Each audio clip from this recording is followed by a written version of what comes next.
Hello. Hey guys, मैं अंशु कटवार। मैं आप लोग पढ़ाऊंगा क्लास 12 का अकाउंटेंसी। अकाउंटेंसी का पहला यूनिट है साझेदारी का परिचय। साझेदारी का परिचय मतलब, और साझेदारी का मतलब होता है क्या, इस मतलब मिल के कार्य करना, दो या दो से अधिक लोग व्यापार में हो। जब आप लोग 11th में थे तो कुछ टाइम पढ़ रहे थे, वो एकांकिक व्यापार था। उसमें जो मालिक होता था व्यापार का वह एक ही व्यक्ति होता था और सभी लाभ एवं हानियों का वह स्वयं वहन करता था। तो वह एकाकी व्यापार था। इसमें हम पढ़ेंगे तो इसमें ऐसे व्यापार होंगे जिसमें दो या दो से अधिक व्यक्ति होंगे और मिलकर कार्य कर रहे होंगे और आपस में क्या करेंगे, उस लाभ हानि को बांटेंगे और जोखिम को बांटेंगे। तो ध्यान रखिएगा, इसी के बारे में हम पढ़ेंगे आज। तो देखिए, साझेदारी अगर हम पढ़ रहे हैं तो साझेदारी में एक दिमाग में आप लोगों को चल रहा होगा कि आखिर ये साझेदारी होता क्या है। तो साझेदारी में, साझेदारी को समझने से पहले सबसे पहले हम समझेंगे कि साझेदार क्या होता है। समझिए, एक मिनट थोड़ा सा पहले दिमाग में चल रहा होगा कि आखिर में साझेदारी हम पढ़ रहे हैं तो साझेदार क्या होता है। तो देखिएगा, साझेदार वह व्यक्ति जो किसी व्यापार को कर रहा है और सोचता है कि हम हर जगह अपने व्यापार में क्या करते हैं, नहीं पहुंच पा रहे हैं, बहुत मतलब व्यापार का दायरा बढ़ता जा रहा है, हम हर जगह नहीं पहुंच पा रहे हैं और बड़ी मात्रा में पूंजी की जरूरत भी पड़ती है। व्यापार बढ़ता है तो पूंजी की भी जरूरत पड़ती है। तो वह अपनी ही योग्यता रखने वाले एक अन्य व्यक्ति को व्यापार में शामिल करता है, जो उसके कार्य में क्या करता है, हाथ बटाता है, उसके पूंजी में लाने में सहयोग करता है, जोखिम को वहन करने में भी सहयोग करता है। तो उसी को बोला जाता है साझेदार। ठीक, समझिएगा। अब यहाँ से हम पढ़ेंगे कि साझेदार तो समझ में आ गया कि कोई व्यक्ति व्यापार में आता है और व्यापार में क्या करता है, एक दूसरे को सहयोग से क्या करते हैं, व्यापार को संचालन करते हैं, तो उसको साझेदार बोला जाता है। ठीक, अब साझेदारी क्या होता है, यही से हमारा क्वेश्चन शुरू होता है कि साझेदारी, देखिएगा, बोला जाता है कि साझेदारी, साझेदारी यानी का पार्टनर, पार्टनरशिप, पार्टनर सी।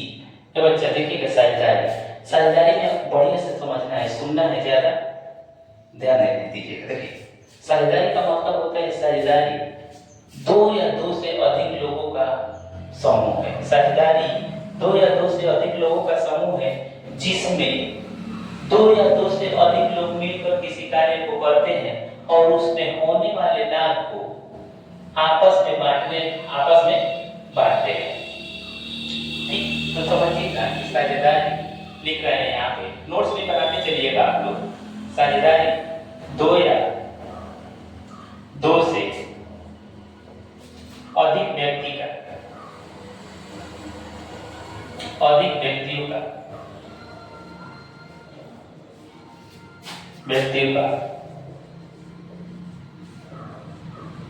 समूह है, समूह है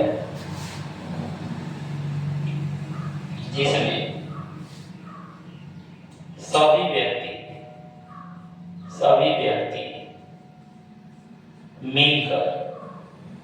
सभी व्यक्ति मिलकर, किसी कार्य को पूरा करने के लिए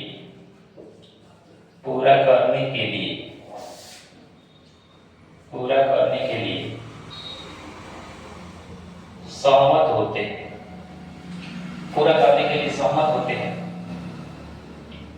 तथा उसमें होने वाले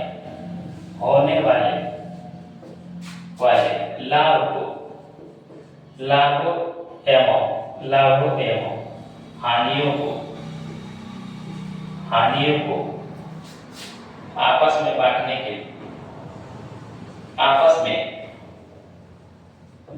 के लिए सहमत होते हैं, जिसका संचालन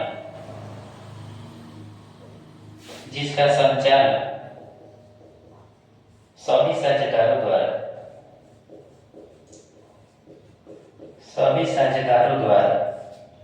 या सभी साझेदारों की सहमति से, सभी साझेदारों की सहमति से,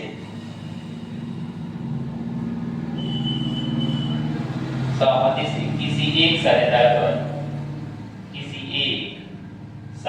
द्वारा,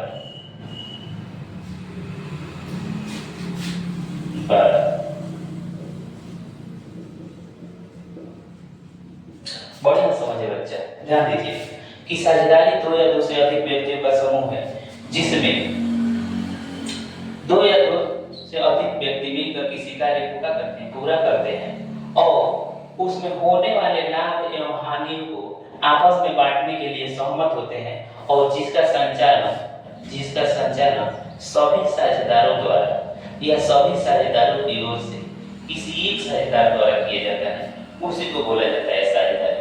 ध्यान से समझिएगा बच्चा, और भी एकदम आसान भाषा में आप लोगों को बताएंगे कि याद हो जाएगी चीजें। किताबें पढ़ेंगे अच्छा मत पहले समझना है, उसके बाद किताब पढ़ना है, तब ज्यादा समझ में आएगा। ठीक, ध्यान रखिएगा। तो ये साझेदारी हो गया। ठीक, अब साझेदारी की विशेषताएं देखिए, समझिएगा कि साझेदारी अधिनियम, समझिएगा थोड़ा सा इसमें थोड़ा सा समझिएगा बढ़िया से। साझेदारी अधिनियम 1932, साझेदारी अधिनियम क्या है, 1932 है। धारा पूछेगा तो धारा 4 है। ठीक, साझेदारी अधिनियम 1932 धारा 4 याद रखना है। ठीक, देखिए साझेदारी का अर्थ हो गया, साझेदारी की विशेषताएं थोड़ा देख लीजिए। विशेषताएं का मतलब होता है कि उसमें कौन कौन से लक्षण है, लक्षण या विशेषता एक ही होता है, तो उसमें आप लक्षण गुण भी होता है, दोष भी होता है, सब मिला के आप लिख सकते हैं। फिलहाल समझना है, अर्थ आप समझ लीजिए। अब इस अर्थ में से आपको छाटिए, इसमें से कौन कौन सी विशेषताएं निकल सकती है। ठीक, तो देखिएगा यहीं से छाटना है थोड़ा सा, उसके बाद आगे बढ़िएगा। देखिएगा यहाँ विशेषताएं की बात करें, विशेषताएं साझेदारी की विशेषताएं की बात करें, लक्षण की बात करें, कैरेक्टरिस्टिक्स की बात करें, तो ध्यान रखिएगा कि पहले होता है कि दो या दो से अधिक व्यक्तियों का होना, दो या दो से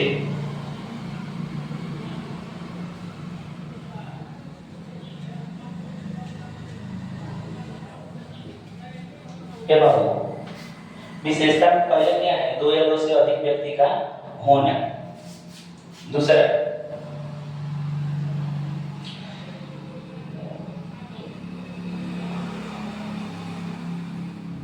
दो या दो से अधिक व्यक्ति का होना। वैध व्यापार का होना, देखिए दूसरा क्या हो गया, वैध व्यापार का होना। मतलब वैध व्यापार का मतलब होता है कि और क्या हो, इलीगल काम न करती हो, अवैध कार्य न करती हो, मतलब जो कानून की दृष्टि से सही हो, उसी को बोला जाता है वैध व्यापार। ठीक, जो कानून के नियमों के अंतर्गत, नियम एवं शर्तों के अंतर्गत कार्य करती हो, उसी को बोला जाता है वैध व्यापार। तीसरा हो जाता है लाभों एवं हानि को आपस में बांटा। दूसरी विशेषता, लाभ एवं हानि को आपस में बांटना। अब व्यापार का मुख्य उद्देश्य देखिए, तीसरा चौथा मुख्य उद्देश्य लाभ कमाना। देखिए बाबू, कोई भी संस्था हो, व्यापारिक संस्था, चाहे साझेदारी हो चाहे व्यापारिक संस्था हो, कोई भी हो, उनका मुख्य उद्देश्य क्या होता है, लाभ कमाना होता है। ठीक, चौथा पांचवा हो जाएगा कि असीमित दायित्व।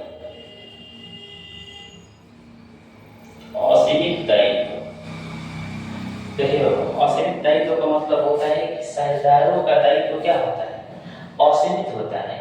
मतलब अगर पूंजी साझेदारी में किसी चीज की या चाहे कोई हानि हो जाता है या कोई कमी भी हो जाता है, तो उसकी पूर्ति साझेदार क्या करेंगे, अपनी व्यक्तिगत संपत्ति में से उनको करना पड़ेगा। इसीलिए बोला जाता है साझेदारों की दायित्व क्या होता है, असीमित होता है। और देखिए बाबू, आगे हम बढ़ते हैं थोड़ा सा, तो एक और विशेषता मान लीजिए छठा हो जाएगा व्यापार का, व्यापार का निश्चित नाम होना, निश्चित नाम होना। मतलब व्यापार में साझेदारी का क्या होना, मतलब साझेदारी व्यवसाय देखिए बाबू यहाँ पे साझेदारी व्यापार का एक निश्चित नाम होना, लाभ को आपस में बांटना हो गया, ठीक। असीमित दायित्व सातवां हो जाएगा, असीमित दायित्व हो गया।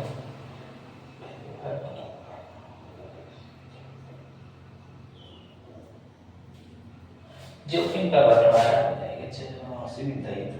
शायद पहले भी लिख सकते हैं अधिनियम, अधिनियम, अधिनियम 1932 धारा 4 का लागू होना। देखिए बाबू और सरकारी में अधिनियम 1932 और धारा 4 लागू होता है, ठीक। 7 हो गया 8।